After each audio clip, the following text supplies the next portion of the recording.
نحمدہ نصلی علی رسولہ الکریم اما بعد فاعوذ باللہ من الشیطان الرجیم بسم اللہ الرحمن الرحیم۔ السلام علیکم۔ کعبہ میں پہلی جماعت۔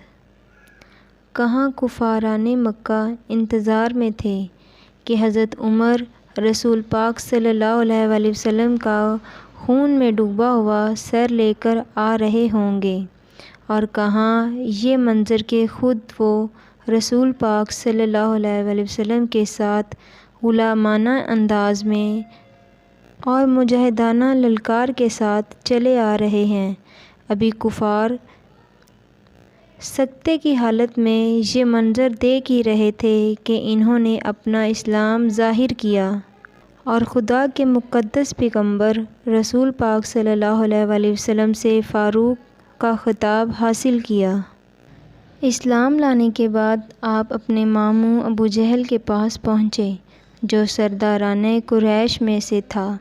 دروازہ کھٹکھٹایا اور اپنا اسلام ظاہر کیا۔ ابو جہل ڈر کے مارے اندر سے ہی بول پڑا، عمر ایسا کبھی مت کرنا، مگر اس کی ہمت نہیں ہوئی آپ کے سامنے آتا۔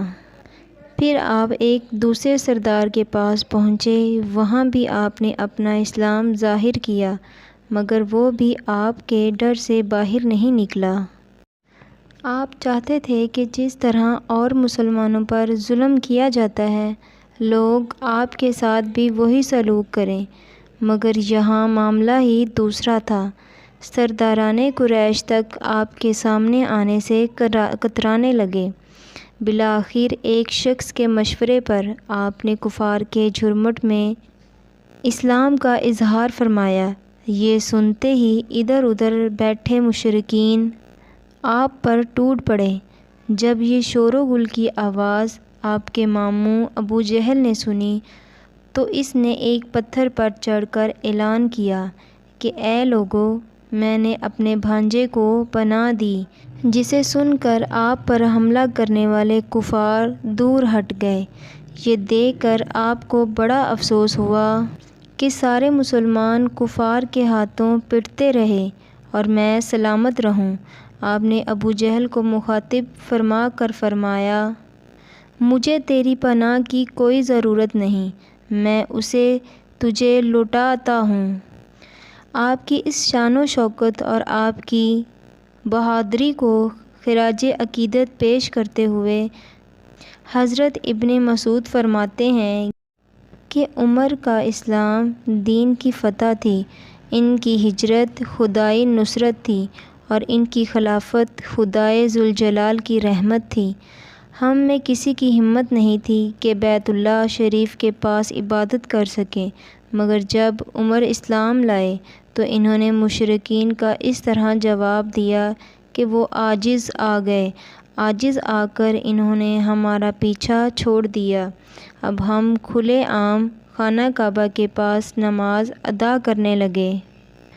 حضرت ابن عباس فرماتے ہیں کہ سب سے پہلے جس نے اپنا اسلام ظاہر کیا وہ عمر فاروق رضی اللہ عنہ ہیں۔ حضرت صہیب رومی کا کہنا ہے کہ آپ سے پہلے لوگ اپنا اسلام چھپاتے تھے، مگر جب حضرت عمر رضی اللہ عنہ نے اسلام قبول کیا تو اب لوگوں کو اسلام کی طرف کھلم کھلا بلایا جانے لگا۔ ہم بیت اللہ میں مجلس قائم کرنے لگے اور اعلانیہ طواف کے ساتھ کافروں کو للکارنے اور ان کا جواب دینے کے قابل ہو گئے۔ کفار کے ظلم و ستم نے جب اہل ایمان کا مکہ میں جینا دوبر کر دیا تو رسول پاک صلی اللہ علیہ وآلہ وسلم کی اجازت سے صحابہ نے مدینہ کی طرف ہجرت شروع کر دی۔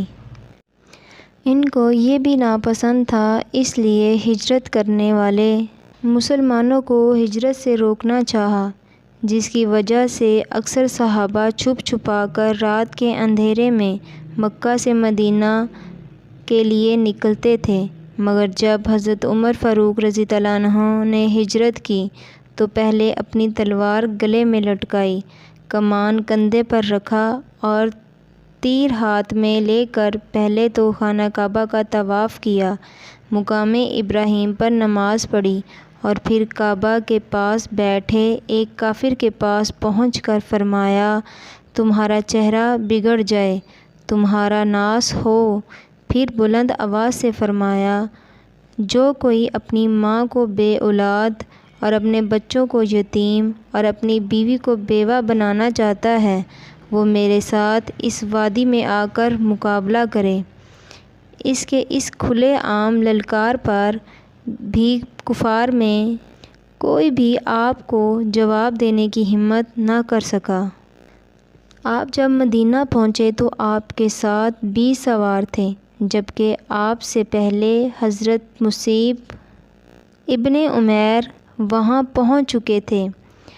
رسول پاک صلی اللہ علیہ وآلہ وسلم ہجرت کر کے جب مدینہ پہنچے تو آپ ہمیشہ حضور صلی اللہ علیہ وآلہ وسلم کے ساتھ ساتھ رہتے تھے اور ہر ممکن خدمت بجا لانے کے لیے ہمیشہ کمر بستہ رہا کرتے تھے۔ غزوہ بدر، غزوہ احد، جنگ خندق، غرزیہ، ہر معرکے میں آپ رسول پاک صلی اللہ علیہ وآلہ وسلم کے ہمراہ رہے۔ جب رسول پاک صلی اللہ علیہ وآلہ وسلم نے وصال فرمایا تو آپ کو اس کا اتنا شدید غم تھا کہ آپ یہ یقین کرنے کو تیار نہیں تھے کہ رسول پاک صلی اللہ علیہ وآلہ وسلم وصال فرما چکے ہیں۔ اس وقت آپ ننگی تلوار لیے مسجد نبوی میں گرج رہے تھے کہ جو کوئی کہے گا کہ آپ کا انتقال ہو گیا ہے، میں اس کی گردن اڑا دوں گا۔